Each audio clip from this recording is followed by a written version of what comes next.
শ্বশুর শাশুড়ি হলো বটগাছের মতো। যারা ততদিন থাকবো বুঝতে পারবেন না তাদের অভাবটা। যখন বাবা মা শ্বশুর শাশুড়ি থাকবে না তখন সেই অভাবটা বুঝতে পারবেন। তারা হয়তো একসময় আপনার সাথে খারাপ ব্যবহার করে, আবার ভালো ব্যবহার করে। যখন তারা থাকবে না তাদের যে অভাবটা আপনি বুঝতে পারবেন। বাবা মা বলেন, শ্বশুর শাশুড়ি বলেন,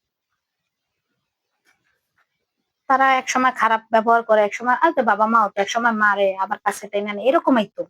তাই শ্বশুর শাশুড়ি এরকম, একসময় ভালোভাবে একসময় খারাপ ভাবে, এটাই। এটা মেনে মেনে নিতে হবে। তারপরে বলি, যাদের বাবা মা আছে, শ্বশুর শাশুড়ি আছে, তাদের একটু খেজমত করবেন, বাবা মার খেজমত করবেন, শ্বশুর শাশুড়ির খেজমত করবেন। কেননা আপনারও তো ছেলে মেয়ে আছে, আপনারও সন্তান আছে। দিন শেষে তাদের কাছে কি জবাব দিবেন? তাদের কাছে না দেন, ওই উপর আল্লাহর কাছেও তো জবাব দিতে হবে আপনার, ঠিক না? আপনার জবাব দিতে হবে। আপনার ছেলে মেয়ে যদি খাইতে পারে, আপনার শ্বশুর শাশুড়ি কেন খাইতে পারবে না? আপনার বাবা মা, আপনার বাবা মায়ের শ্বশুর শাশুড়ি খাইলে আপনার শাশুড়ি আপনার বাবা মায় কেন খাইতে পারবেন?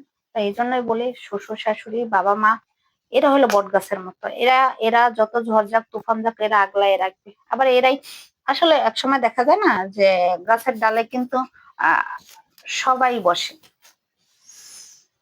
গাছের ডালে বসে না, একসময় একটা ডাল ভেঙে যায়, যাই তো। তা বাবা মা ওইরকম, একসময় কাছে ডাকবে ভালোবেসে, আর একবার দূরে দিবে। এটাই এটাই বাবা মা বলেন, শ্বশুর শাশুড়ি বলেন, এটাই এরকমই হয়ে আসছে।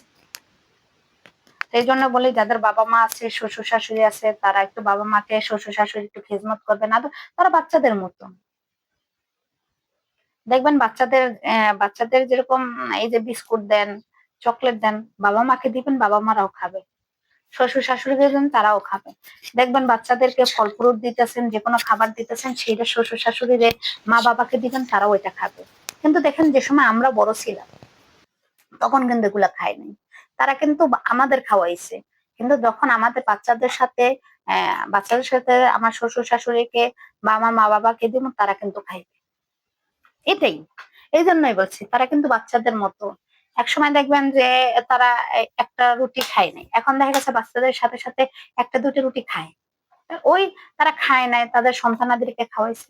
এই জন্য এখন যদি আমার সন্তানাদেরকে খাবার দিতে পারি, তাহলে কেন আমার বাবা মাকে, আমার শ্বশুর শাশুড়িকে কেন আমি খাওয়াইতে পারবো না? আমারও তো কর্তব্য আছে। যেমন শ্বশুর শাশুড়ির প্রতিও আমারও কর্তব্য দায়িত্ব আছে, আমার মা বাবার প্রতিও আমার কর্তব্য দায়িত্ব আছে। তাই সেখানে যদি আমার শ্বশুর শাশুড়ি খাইতে পারে, তাহলে কেন আমার মা বাবা খাইতে পারবে না? আর আমি যদি বলি, যদি আমার মা বাবা খাইতে পারে, কেন আমার শ্বশুর শাশুড়ি আমার আমার আমার আমার ভালোবাসা, আদর, মায়া, মহব্বত পাবে না? আমার মা বাবা যদি পায়, তারাও মানে তারাও পাইবে। এটাই বাস্তব। এটা মেনে নিতে হবে। সবসময় মনে করি আমার মা বাবা আমার না, আমার শ্বশুর শাশুড়ি, আমার মা বাবা, সবাইকে সমান চোখে দেখতে হবে। এখন যদি ধরেন, আমি সাধারণত একটা কথা বলি, আমার মাকে যদি আমি ১,০০০ টাকা দামের একটা থ্রি পিস দিই, এখানে আমার শাশুড়ির ৫০০ টাকা দামের থ্রি পিস দিই, সেটা কিন্তু আমার দুই চোখে দেখা হইলো। কিন্তু আমি যেটা মনে করি যে আমি ঈদ আসুক, কোরবানি আসুক, আমি সবসময় যেটা করে আসছি, আমার মায়েরও যে টাকা দামের মানে শাড়ি দিছি আগে, আমার শাশুড়িরেও ওই টাকা দামের আমার মায়েরও শাড়ি দিছি। আবার এখন আমার মায়ের যে টাকা দামের থ্রি পিস দেই, আমার শাশুড়িও ওই টাকা দামের থ্রি পিস দেই। বা এইটা কইতে পারেন যে মা, হ্যাঁ, আমার শাশুড়িও যে দামের থ্রি পিস দেই, আমার মায়েরও সেই টাকাটা আমার থেকে দিছি।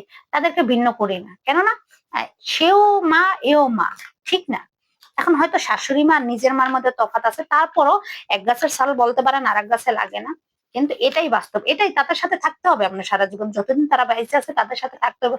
তাহলে এই দুই চক্ষু মানে চিল্লাপাল্লা কইরা না কইরা আপোষে সবার সাথে সবাই মিলে, তারপরে বলি, যাদের শ্বশুর শাশুড়ি আছে তাদের সাথে তারা মা বাবাকে ভালোবাসবেন, শ্বশুর শাশুড়িকেও ভালোবাসবেন। এটাই বাস্তব।